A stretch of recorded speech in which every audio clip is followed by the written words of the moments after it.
Before you invest in health services or products, help stamp out quackery. And it was in 2004, I voted in favor of medical marijuana.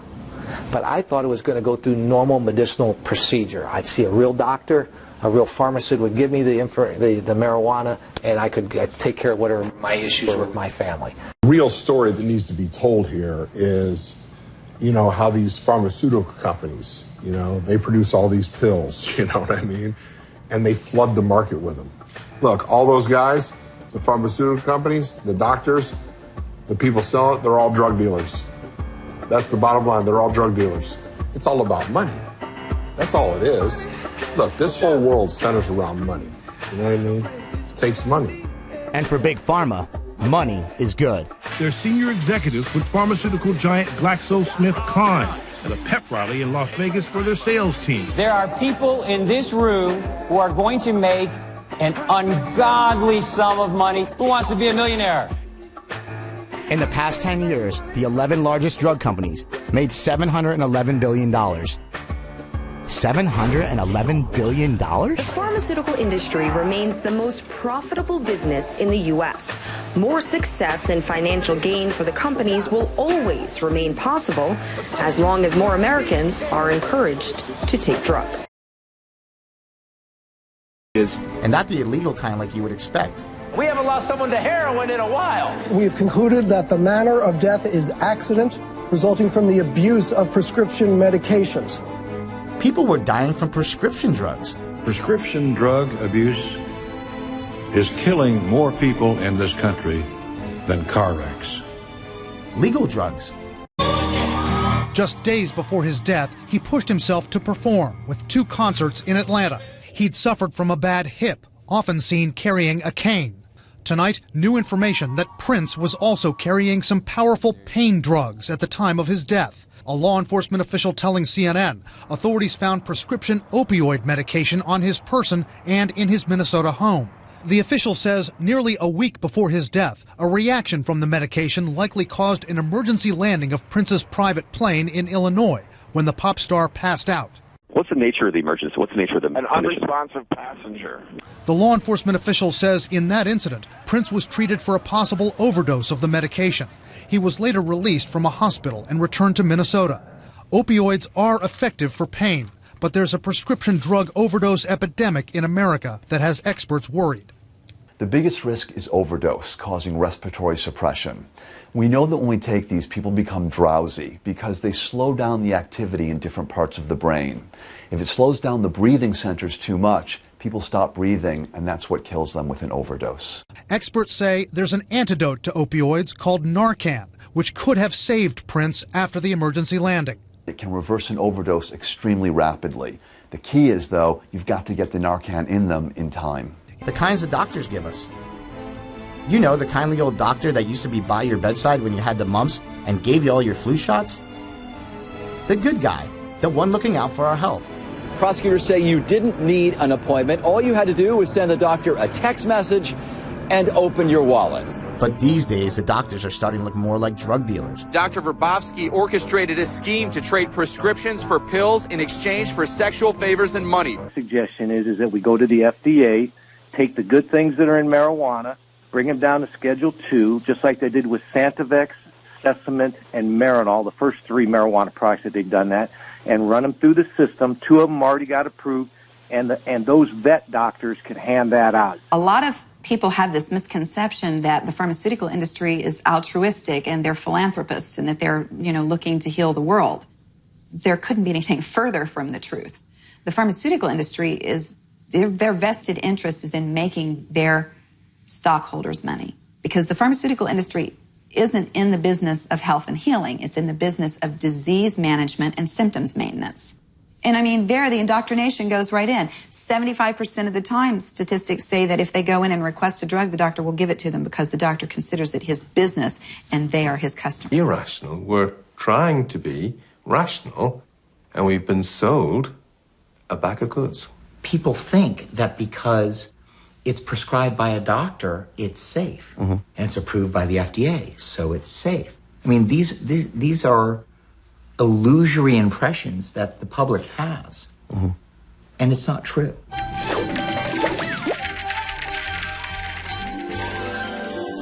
To get a drug approved, a company only has to submit 2 positive studies to the FDA showing that their drugs work better than a placebo. Not better than another drug already on the market, just better than a fake pill. Then to make things easier on pharma, they get to pick and choose which studies they submit. Meaning they could have 48 studies that say a drug is terrible and causes half the people who take it to grow tails. Well, you did it again. Gee, what a mess.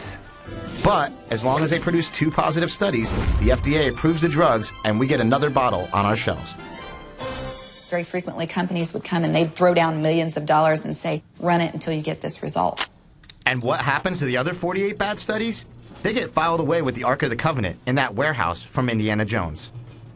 The value in drugs these days depends on companies being able to hide the data and conjure up the idea that these drugs are worth more than they actually are. The problem with people is that they don't want to take responsibility. So people have to be proactive and they have to start self-educating and be their own health advocate. If you don't speak up for you, no one is going to speak up for you. Why do you think addiction is such a big problem in America? Our culture trains us to avoid bad things. And I work with a lot of children. And I think the way they're operating, it's not. This is where we need some political leadership. But finding political leadership might prove to be harder than you think. In 2013, Big Pharma spent close to $226 million on lobbying our government with an army of 1,445 lobbyists. Congress only has 535 members. So that means pharma spent upwards of $422,000 per congressman, making sure the U.S. government knew exactly what pharma wanted. That's a lot of influence. And in 1992, Congress passed the Prescription Drug User Fee Act, which allows pharma companies to pay a fast-track fee to the FDA of up to $350,000 per drug to speed up the approval process. Like the Fast Pass line at Disneyland, their drugs get bumped to the front of the line, and the result?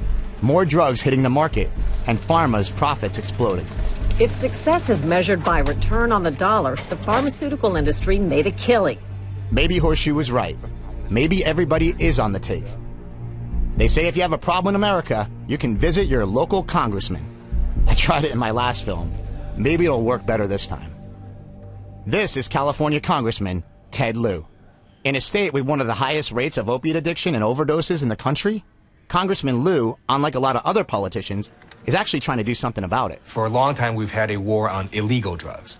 These are legal drugs that are killing far more people, and we need to have systems in place where we can identify someone that may be abusing these painkillers.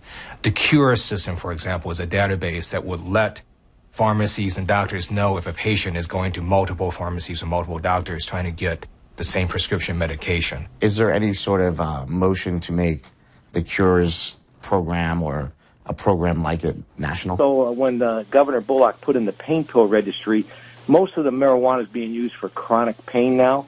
So it should be just being registered just like normal pain pills. So it would be great if there was a national fully funded program.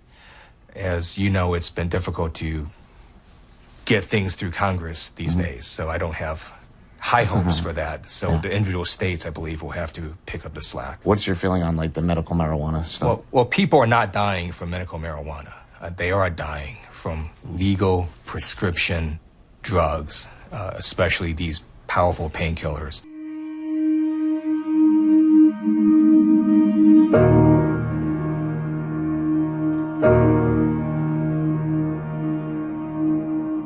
It is a crisis. It is epidemic. The opioid crisis in this country is continuing to expand exponentially, and we're seeing more and more of these infants.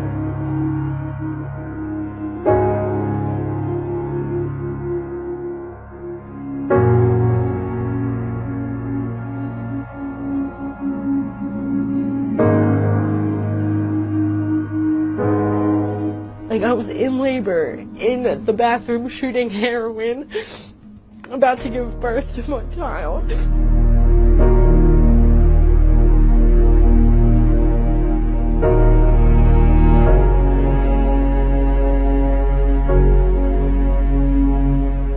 fact that the baby is born addicted to drugs should be a big red flashing light that says, you know, danger. Charlotte was almost 3. For the next 2 years, the Figgies tried everything. Strange diets, acupuncture, and dozens of powerful drugs like Valium, Ativan, phenobarbital. But nothing seemed to help. Even worse, some of the medications nearly killed her. After 1 dose, she stops breathing. And after 2 doses, her heart will stop. Did you have to do CPR then on her yourself? Yes. I remember when her heart stopped and I had her pulse and I lost her pulse. There was just nothing. The ambulance is on its way. She survived. You're okay. Mommy's here. But she's allergic to I had resigned myself. I don't think she's going to survive this. We've seen her flatline in the hospital. We've said goodbye. You're listening to Matt and Paige Figgy describe their own daughter. What would you do if this were your child? Charlotte Figgy had an extreme form of epilepsy. Her body was so frail that any seizure could kill her. With no traditional treatment left to try and the clock ticking away, her parents decided to try marijuana. Charlotte was just 5 years old. You need a card in order to be able to get the cannabis from a pharmacy. Doctors have to prescribe it. You need 2 doctors in Colorado to get the card for a juvenile or a child. It was hard. We were the first young child, and they said no. Everyone said no, no, no, no, no. Certainly her age played a role in my hesitance. Dr. Alan Shackelford is a Harvard-trained physician. He's also among a handful of doctors in Colorado who give prescriptions for medical marijuana. From the moment Charlotte entered his office, he knew she was in trouble. While he was just examining her, she had 2 seizures. She'd failed everything. There were no more options for her. Everything had been tried, except cannabis. At that point in time, marijuana was that natural course of action to try. I measured it with a syringe and squirted it under her tongue. It was exciting and very nerve-wracking. Holding Charlotte in her arms, Paige waited. An hour ticked by, and then another, and then another. She didn't have a seizure that day, and then she didn't have a seizure that night. Did you sit there and look at your watch? And... Right, I thought, this is crazy. And then she didn't have one the next day, and then the next day, and I thought, she would have had 100 by now. And I just thought, this is insane. I remember how happy Paige was, like, it's really working. I can't believe it. Yeah, that was pretty amazing to hear. It had worked.